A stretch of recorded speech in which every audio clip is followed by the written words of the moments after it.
हाँ जी, board exam शुरू हो चुके हैं। बोर्ड एग्ज़ाम के लिए आंसर कैसे लिखे, उत्तर कैसे लिखे कि हमें क्या होगा कि मार्क्स अच्छे मिल जाए। गुड मार्क्स के लिए हम क्या चीज़ ऐसी कर सकते हैं कि जिससे हमारे मार्क्स बढ़ जाए। कुछ टिप्स है जिनको आपको फॉलो करना है। फॉर एग्जांपल, अगर आपकी ये बोर्ड की बुकलेट है, समझना, ध्यान से देखना। मान लो यह है आपकी बोर्ड की बुकलेट, ध्यान से देखना। इस तरीके से अगर आपकी बोर्ड की बुकलेट आती है तो अगर आपको स्टार्टिंग में टाइम मिलता है तो इस तरीके से ऐसे लाइन खींच सकते हो। ठीक है, इस तरीके से आप लाइन खींच सकते हो। नॉर्मली ऐसे तो लाइनें होती है, इस तरीके से आप एक लाइन जरूर खींच सकते हो। अब मान लो वहाँ पर आपको 25 क्वेश्चन दे रखे हैं। क्वेश्चन कितने, 25 दे रखे हैं। मान लो फर्स्ट क्वेश्चन आपको सोल्व करना है तो यहाँ पर लिख लो क्वेश्चन नंबर 1। ठीक है, और यहाँ पर लिख लो आंसर। अब यहाँ पर क्वेश्चन लिखने की ज़रूरत नहीं है, अगर आपके पास टाइम है तो लिख लो, अदरवाइज उसका कोई भी फर्क नहीं पड़ता।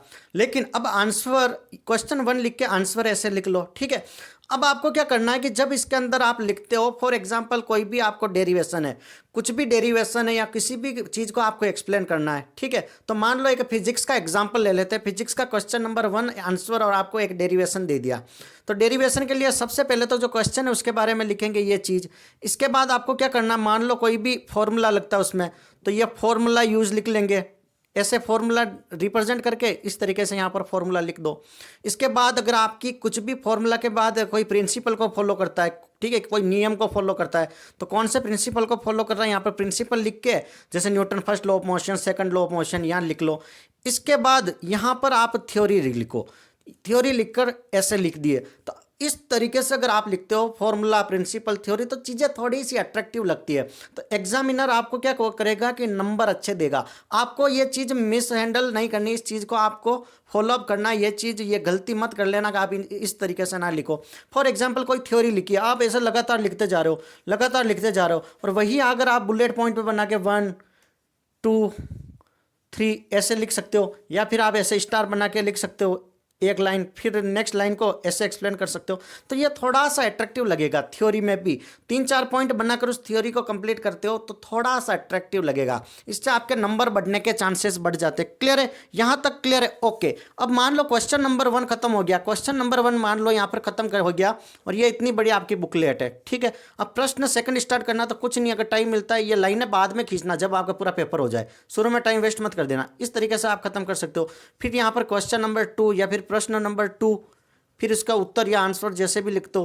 फिर ऐसे मान लो कोई मैथ का क्वेश्चन कर रहे हो तो सबसे पहले फॉर्मूला लिखो।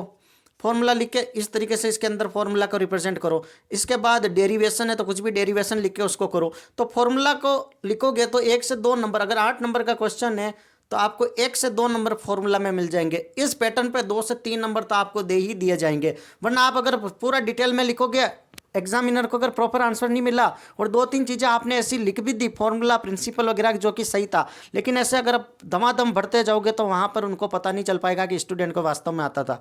तो ये गलती मत कर लेना। कॉपी को आपको डेकोरेटिव बनाना है।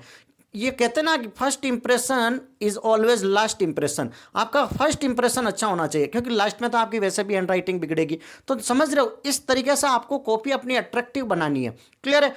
इस तरीके से अट्रैक्टिव बनानी है ताकि एग्जामिनर के हाथ से नंबर निकले, आपको उनके हाथ से नंबर छीनने हैं। तो इससे पास होना हो काफ़ी ईजी है। इस ट्रिक से आप इजीली पास हो सकते हो। ठीक है, सेकंड, आप नंबर भी गेन कर सकते हो क्योंकि आपने चीज़ों को डेकोरेटिव तरीके से बताया है।